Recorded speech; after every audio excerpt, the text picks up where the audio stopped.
आजभन्दा करिब 2 वर्ष अगाडि पनि म यस्तै अवस्थामा थिएँ। यस्तै अब फोटाहरू सामाजिक सञ्जालमा छन्, ती क्रममा पनि राखेको छु।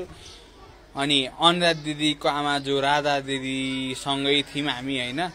त्यही भएर यो अवस्थामा पुगेर आइसके। यो अवस्थामा कस्तो हुन्छ भने विभिन्न पत्रकारहरूले बेहोस भएका प्रहरी हौलदार भन्नुभएको छ। यो अवस्थामा के हुन्छ भने अब मैले त भोगेर आएको छु नि त। ठ्याक्कै यस्तै यान्जी फिटिङ यस्तो अवस्था हो, अवस्था थियो हैन। यो अवस्थामा के हुन्छ भने हात खुट्टा चलाउन सकिन्न, बोली हुन्न, केही हुन्न हैन।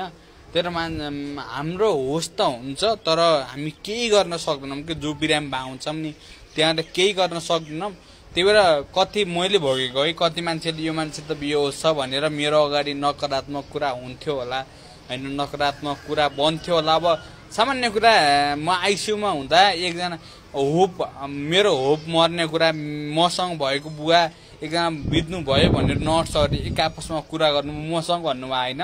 तर मेरो अगाडि कुरा गर्नुभयो, मैले सुने। तर त्यो दिन होप मेरो पनि एकदम कमजोर भएको थियो। त्यही भएर तपाईहरूले पनि दिदी हुनुहुन्छ, आमाजु हुनुहुन्छ, को हुनुहुन्छ, मैले यो हेरेँ भिडियो हैन। भन्न मन थियो, म नेटसँग त्यति कनेक्ट थिएन। त्यही भएर आज भन्दैछु तपाईहरुले यो कुरा बिरामीको मनोबल घट्ने कुरा, यो त बेहोस छ, यो त थाहा भएन केही पनि भनेर नगर्दिनु होला कृपया बिन्ती। मैले त भोगेको कुरा बताउँदैछु। अनि केही कुराहरू जस्तै म त त्यो अवस्थाबाट आएको छु नि त। त्यो अवस्थाबाट यसरी बोल्न सक्ने मान्छे कमै हुनुहुन्छ अहिलेसम्म मैले भेटाएको मध्ये हैन।